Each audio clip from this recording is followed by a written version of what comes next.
In this session, we will review the process of a field resource arriving on site, performing the work necessary to complete the work order, and reporting on his progress along the way. With his travel complete, our field resource is about to arrive on site. As he steps out of his truck in the parking lot, he updates the status of the work order to started. This happens too far from the actual work location. As a result, the geofencing alert identifies that he is not yet on site and asks if he really wants to arrive anyway. The commercial site is located within a campus, and Fixify is planned for additional walking time, which is added to Fixify's street-level routing calculation. Our schedulers will also be aware that he triggered a geofencing alert and can handle if any action is required. Because our resource knows that he's just trying to streamline his work, he's going to go ahead and report on site anyway. Our resource does arrive on site minutes later and begins the actual work.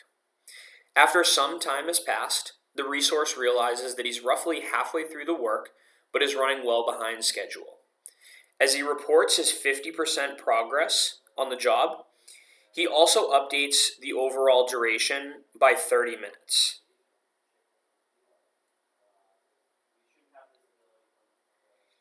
Changing the duration from 1 hour to 1 hour and 30 minutes. This extension of the planned duration triggers an update in Fixify's calendar, which we'll review shortly. Unfamiliar with a new checklist that is required to complete the preventative maintenance, our resource decides that he would like to reach out to his team and sends a message to his supervisor asking for more information.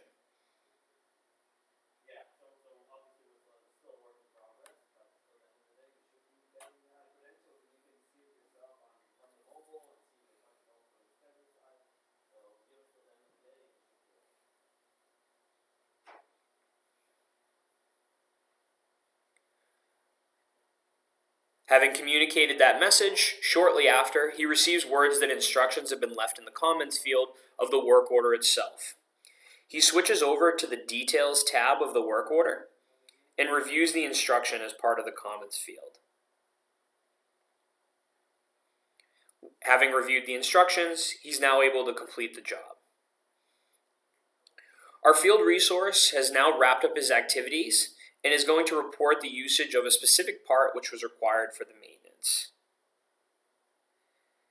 He looks up a specific part and adds that which was used.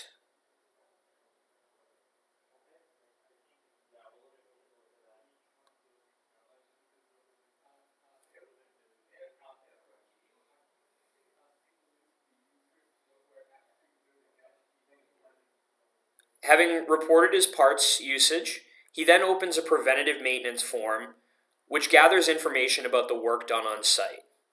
He enters the values in the appropriate fields and submits the form when ready.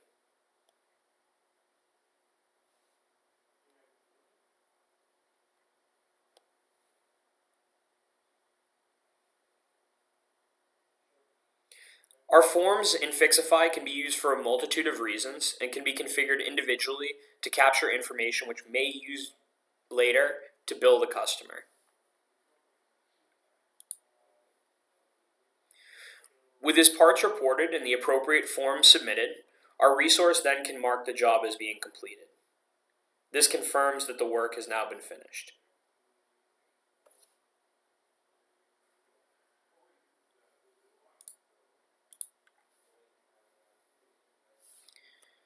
Now, let's jump over to the scheduling application and see how our schedule was affected. Prior to the refresh, we can see that the last time this was updated was when the current time bar was at the start of the job itself. Now let's go ahead and refresh the application and see how things may have changed.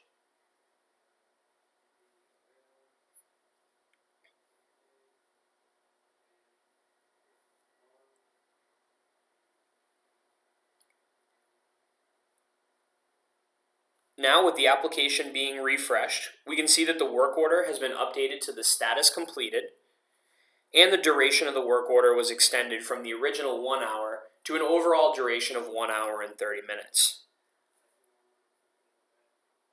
Because of this duration update, One of the work orders at the end of the day has now been triggered with an at-risk alert since it's fallen outside of the normal working hours. We'll be able to handle this later on. Finally, we can double-click on the work order itself and open up the work order form.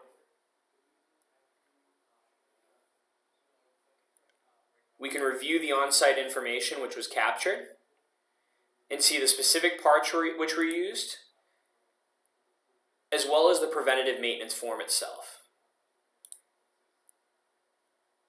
All this information which was captured while on site with the customer can now be viewed by dispatchers, schedulers, and supervisors alike.